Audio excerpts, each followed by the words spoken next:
kita menumbuhkan hari demi hari sikap serah diri pada Yesus.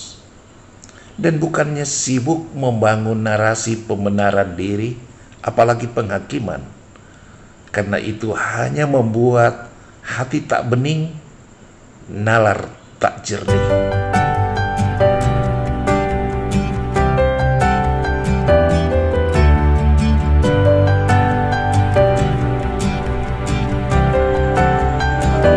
Semua orang heran karena segala yang dilakukan Yesus. Lalu Yesus berkata kepada murid-muridnya, "Dengarkanlah dan camkanlah segala perkataanku ini. Anak manusia akan diserahkan ke dalam tangan manusia." Mereka tidak mengerti arti perkataan itu, sebab artinya tersembunyi bagi mereka, sehingga mereka tidak dapat memahaminya. Dan mereka tidak berani menanyakan arti perkataan itu kepada Yesus. Demikianlah Injil Tuhan.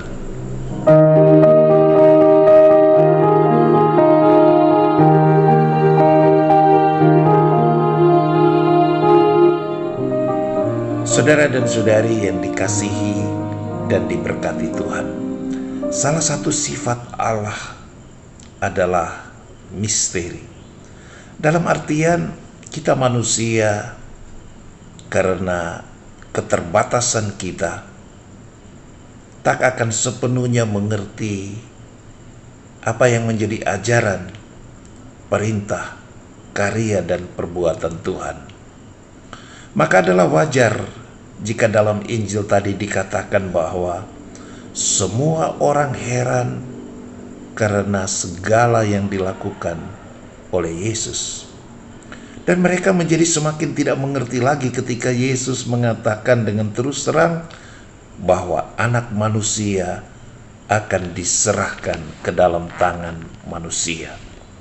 Hal mana kita tahu bahwa kemudian Yesus mengalami penderitaan dan kemudian wafat di kayu salib.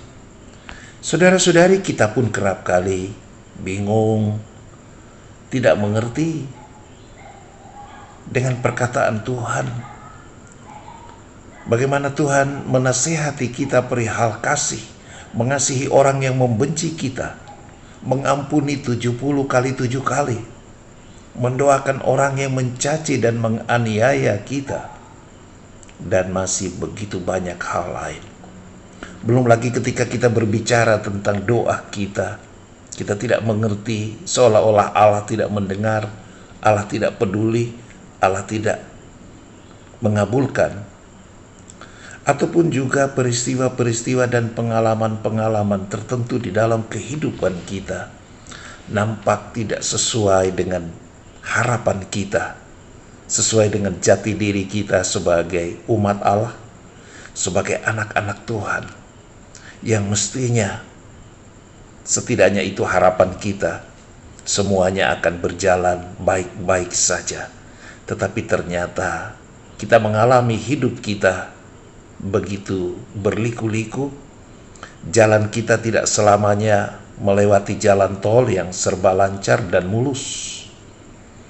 Dan itu semua kita bawa di dalam doa, kita bawa di dalam permenungan, tetapi nampak tidak cukup terjawab oleh Tuhan. Nah, ibu bapak, saudara dan saudari yang dikasihi Tuhan, beriman memang selalu harus ada sisi rasional, pengertian, pemahaman, nalar. Namun mari kita sadari bahwa di atas segalanya, iman itu adalah sikap serah diri, taat, dan percaya akan rancangan Tuhan. Kendati pun kita tidak mengerti apa yang Tuhan kehendaki.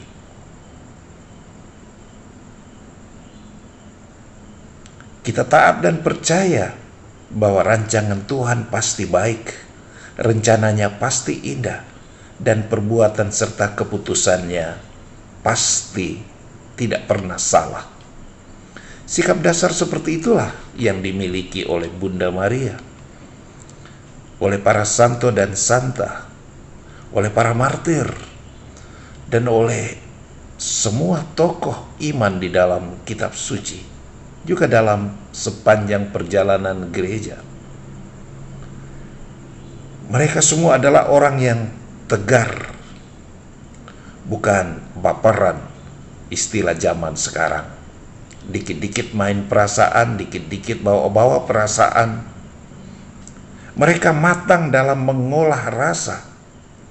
Mereka mencintai intimitas atau kedekatan dengan Yesus, yang membawa mereka menjadi manusia pembawa kasih yang sejati bagi orang banyak, dan bukan pencinta picik dengan rasa serta nalar yang dangkal.